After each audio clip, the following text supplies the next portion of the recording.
телефонҳо барои игра бозӣ кардан ва барои навигатор. Салому алейкум дӯстон, ҳама каса созен хубен. Пеш аз видео бошад, дар видео лайк мемонем, дар канал обуна шуда мемонем ва хали абзорро нагзаронда қати скидкаҳо дар магазини Рафон 15 рӯзпа ё 10 рӯзпа уже скидкаҳоро мо сар додан мегирем. Ҳамин сабаб агар ки дар канал обуна шуда бошен, видеодам ҳатман лайк мемонем.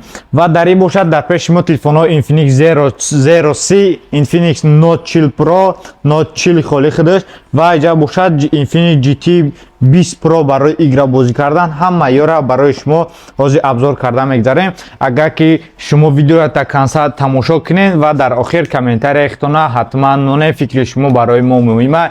Комментарияи ҳар як шуморо мо мехонем. Барои закази хали телефонҳо бошад ё дигар телефонҳо, номеро дар рӯи экран метонем бемалол заказ кунем. ба ҳама тамоми шаҳрҳои Россия ва Тоҷикистон доставка карда метонем. Тоҷикистон бошад ба тариқи самолёт 3 рӯза мерасад. Телефони Infinix Zero C расветкаи сафедаш, зардаш ва сабзаш эко-кожа пайдаст вообще намемонад. Даяшам бошад пластмасс, аяш бошад пластмасс, матви корпус дорад, пайдаст ёдам намемонад. 8 ба 256 оперативкаи 8 плюс 8 16 оперативкаш мешавад. 256 гигабайт памят. Камера киниш бошад ДК мақсад ДК 30 fps камера мекунад. 5 мегапиксел основной камера шад телефон ва ёрасон бошад 8 ва 2 мегапиксел. Иҷа бошад фонарик, расветкаи дамбани ҳамин қаш, расветкаи сафедаш гарин мада маъқула. Нархҳо ё бошад 20500 рубл сар мешавад.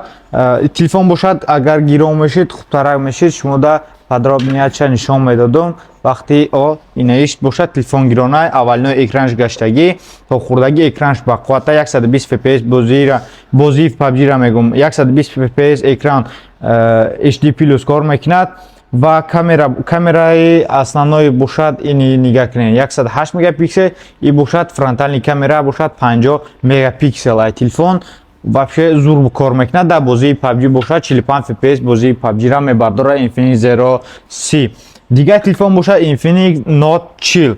Телефонҳои нав соли 2024 буромадагиам ва телефон бошад 108 мегапиксел основной камера, ҷои заррамаки бошад Type-C, колонка IPM ва боло мешавад ва ҷои заррамакш Type-C, дута сим карта мебарад. Телефон бошад чиста ба кирпиша монанда хеле мемонад, рост меистад ва дадри коробкаш бошад стекло, чехол, боз 45 ватта бистра зарядка дорад. Дар муддати 45 минут ай 0 то 100 пур мекунад. биё дадриш чи ҳаста шумо да нишон бутун, видео дроз бад нашавад. Ҳамаҷа пашти ҳамхи ҳаста ва беспроводной заряд мегирад, 20 ватта беспроводной заряд, 108 мегапиксел основной камера, 120 ГГц AMOLED экран кор мекунад ва процессор Mediatek Helio G99 ва дадри бошад биё дадри ира нишон бутун, симак барои сим-картаҳои карданак, стекло ва чехоли пластмасс дорад, прозрачный темно-синий, темно ва иҷа бошад 45 ватта қати кабел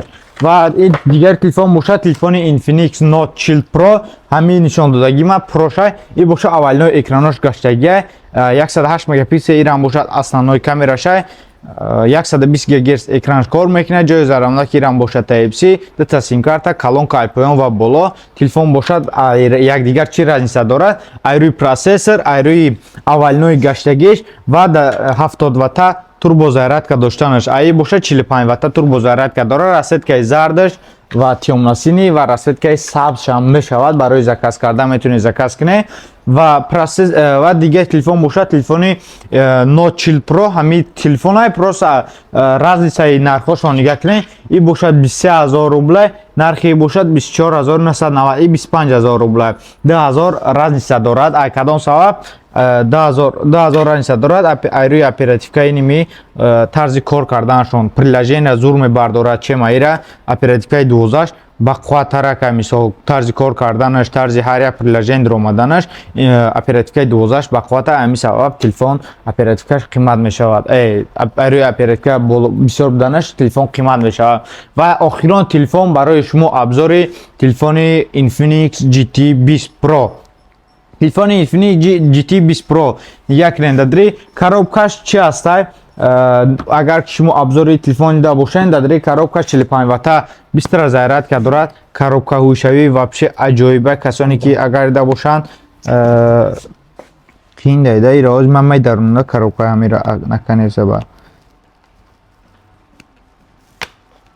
اوپانی یک نه چی خالی میشد وابشه نو همه کاغذه هر زیوی کردن شد نه ایش عدل منو غم دادشه یکن как сундугуй мешавад ҷа бошад симак барои симкартаи карданак ё бошад чихол чихоли пластмасс ва стекло дорад ва иҷада бошад чи ҳастай пленкаи телефон 45 ватта бистра зарядка қати як кабели бистра зарядка мета ҳамиҳои дигаи чи надорад телефон бошад ма реални да телефон қоил шудам якне як бора гиром мекунӣ бозии PUBG аму чӣ мегӯянд аватарошай аму одамош ва гирон кардан да абош ҳамаш ҳами телефона нигаҳ кунӣ ҳар як галерея ҳами ва чиста телефон барои бозии PUBG тайёр кардагиам ҳар як мақсад приложенияш ба ҳамун бозии PUBG ра монанда якне Play Market тарзи кор карданаш настройкашо ман медонам шумо да нишон метавон экран яркост